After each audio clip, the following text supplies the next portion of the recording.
Assalamualaikum warahmatullahi wabarakatuh. Saya Eriano Cidian Arnanda. Di sini saya akan mempresentasikan tentang penerapan siklus MEPIS pada pengendalian kualitas produksi sofa bayi di CV Murah Jaya Sejahtera. Yang pertama, bab 1 pendahuluan, yaitu latar belakangnya dikarenakan banyaknya persaingan industri di era modern saat ini menjadi hal yang harus diprioritaskan. Dengan majunya teknologi saat ini membuat banyak pesaing dan faktor ekonomi membuat perusahaan harus berpikir dan bergerak maju agar tetap bisa bersaing. Kualitas produk menjadi kunci penting dalam persaingan di era globalisasi saat ini. CV Murah Jaya Sejahtera adalah perusahaan yang bertempat di Jalan Kiai Haji Syafi'i, nomor 19, Kelurahan Suci, Kecamatan Manyar, Kabupaten Gresik, yang dimana CV ini memproduksi produk bayi seperti sofa bayi. Untuk mewujudkan konsep meningkatkan kualitas, sebuah perusahaan harus benar-benar fokus pada produksinya agar menghasilkan output yang sesuai dengan keinginan konsumen.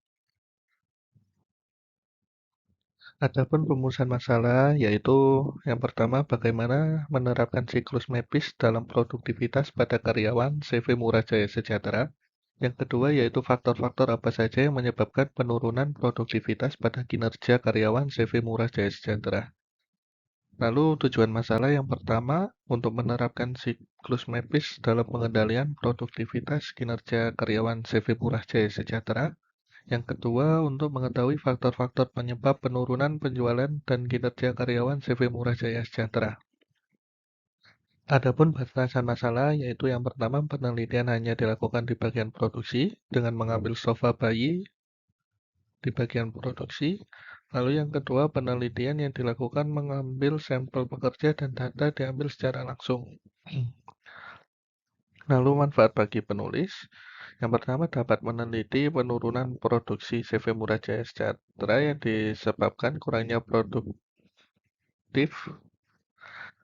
Yang kedua dapat menambah ilmu dan pengetahuan dari perusahaan dan memecahkan masalah mengenai penurunan jumlah penjualan CV Murah Jaya Sejahtera. Lalu bagi perusahaan untuk meningkatkan produktivitas kinerja karyawan dan pencapaian target penjualan. Lalu yang kedua yaitu pembahasan siklus MEPIS. Siklus MEPIS itu sendiri merupakan singkatan dari Measurement, Evaluation, Planning, dan Improvement. Berikut ini merupakan siklus dari produktivitas MEPIS. Yang pertama yaitu pengukuran produktivitas measurement, lalu kita evaluasi produktivitas yaitu evaluation, lalu yang ketiga perencanaan produktivitas yaitu planning, dan yang terakhir peningkatan produktivitas atau improvement.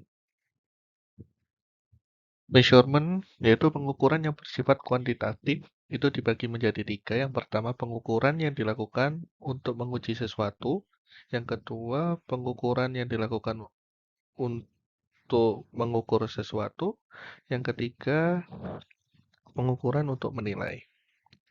Contoh tabel 2.1 itu jumlah produksi dan omset 1 bulan.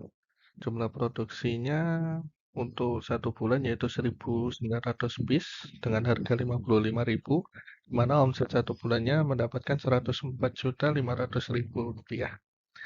Di mana gaji karyawan yaitu 1.900 atau 1.900.000, di mana jumlah karyawannya ada 5, yaitu total gaji 1 bulan 2.500.000. Di mana gaji 1 bulan ini 2.500.000 dengan tunjangan-tunjangan, yaitu kalau gaji pokoknya saja hanya 1.900.000. Lalu ada tabel jumlah penjualan per minggu. Di sini ada tabelnya penjualan per minggu. Minggu pertama 550 piece, 534, 430, 386. Dengan presentasinya. Lalu di sini ada grafiknya untuk penjualan produk tadi.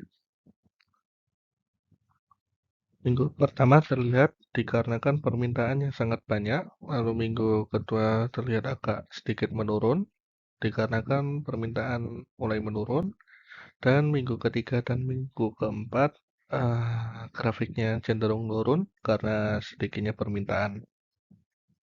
Lalu ada tabel 2.4 presentasi tentang kegiatan karyawan saat idle time atau saat jam kos. Itu yang pertama bergurau bersama, yang kedua ngobrol antar karyawan, yang ketiga main HP, yang keempat keluar di tempat kerja dengan presentasi sebagai berikut.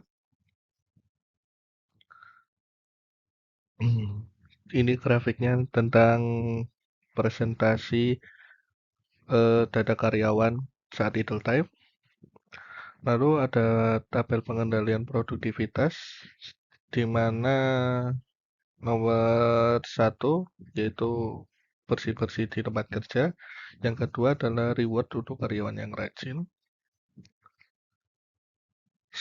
Setelah adanya pengendalian produktivitas pada tabel 2.5, didapatkan presentasi karyawan saat idle time setelah perbaikan cenderung lebih turun ya. Jadi seperti bergurau bersama yang awalnya 30% menjadi 20%, lalu ngobrol antar karyawan yang semula 25% menjadi 15%, lalu yang ketiga main HP yang semula 20% jadi 10%, lalu untuk keluar di tempat kerja yang semula 20% jadi 5%. Lalu yang ketiga adalah tahap evaluasi, merupakan tahap mencari penyebab yang terjadinya masalah terkait produk cacat di produk sofa bayi yang telah dibuktikan dengan terlampauinya UCL dan LCL di tahap measurement. Di sini ada grafik di mana ada tiga hal yang menyebabkan cacat pada sofa bayi, yaitu yang pertama jahitan tidak sesuai, yang kedua kain rusak, dan ukuran tidak sesuai, di mana jahitannya tidak sesuai ini paling banyak untuk kerusakan. Lalu planning dengan menggunakan diagram sebab akibat memperlihatkan hubungan antara permasalahan yang dihadapi dengan kemungkinan penyebabnya serta faktor-faktor yang mempengaruhi. Di sini ada diagram tulang ikan di mana kita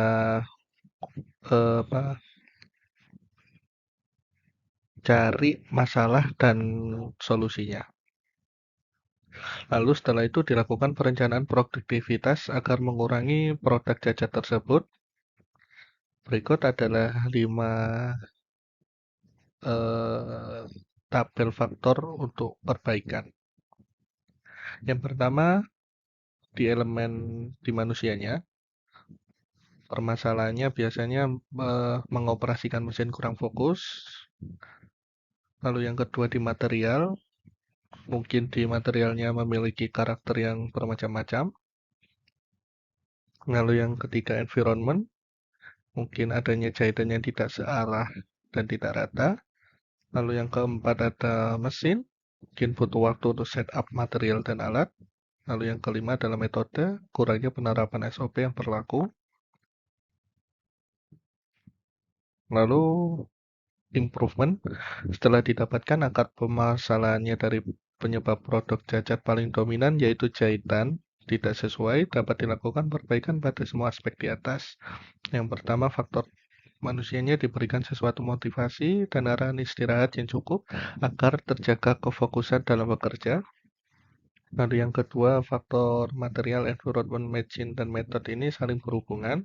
Oleh karena itu perlu dilakukannya penerapan SOP sehingga prosedur yang dihasilkan dapat konsisten sehingga produk cacat ini mungkin bisa turun atau hilang.